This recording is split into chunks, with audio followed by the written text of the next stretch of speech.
Carbon monoxide has an especially high affinity for hemoglobin, which is the oxygen-carrying component of blood. Carboxyhemoglobin forms when carbon monoxide binds to hemoglobin. Carboxyhemoglobin is unable to carry oxygen to the tissues. The toxin upsets the balance of hormones like estrogen that bones need to stay strong. Your liver produces more estrogen, destroying enzymes, which also leads to bone loss. Smoking makes bone loss even worse in the menopausal years. I still can't get what does this has to do with my baby. Here comes my turn. I'm Dr. Khulud Al-Jabri. Now we're going to move on to secondhand smoke, which is what you were exposed to, Mrs. Smith.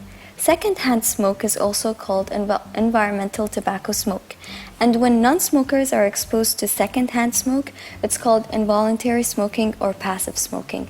Now, this is exactly what passive smoking is. It's like a double-ended cigarette.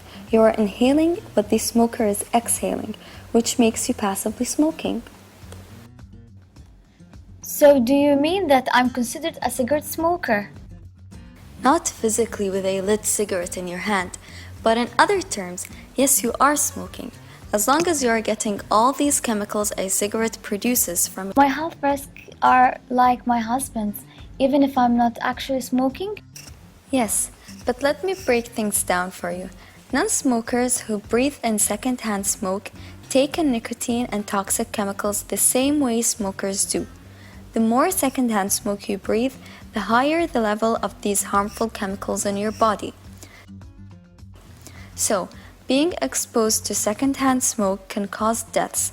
Every year in the United States, secondhand smoke causes about 34,000 deaths from heart disease and 7,300 deaths from lung cancer.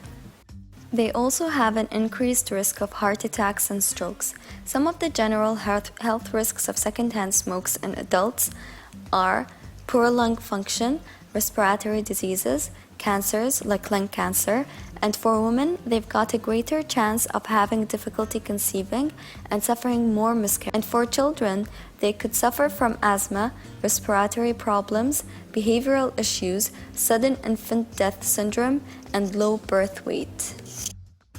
In your case, Mrs. Smith, you have been exposed to secondhand smoke, which has an immediate harmful effect on the cardiovascular system.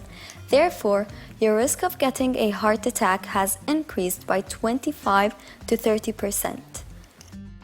Your baby practices breathing before birth. Secondhand smoke stops these breathing-like movements, which can affect lung development. And this is what happened to your child. He's got a low birth weight and his lungs aren't fully developed yet, but he's under good care around the clock. To avoid secondhand smoke, don't allow smoking in your home. If your guests smoke, then ask them to smoke outside. If your partner smokes, then encourage them to quit. And only visit restaurants and businesses that enforce non-smoking policy. Try nicotine replacement therapy to help deal with craving. The nicotine spray and the nicotine inhaler are available by prescription as they are stop smoking medication.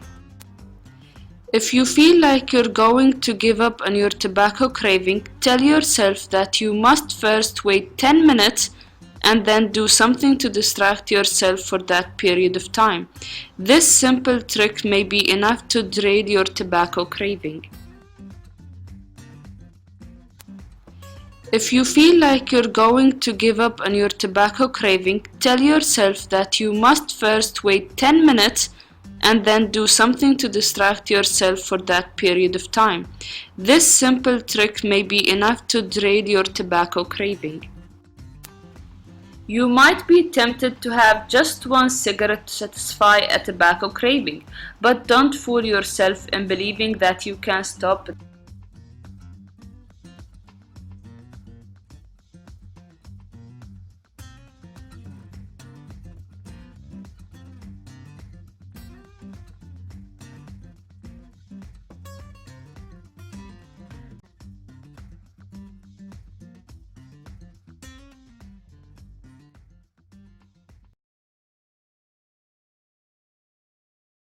created using Powtoon.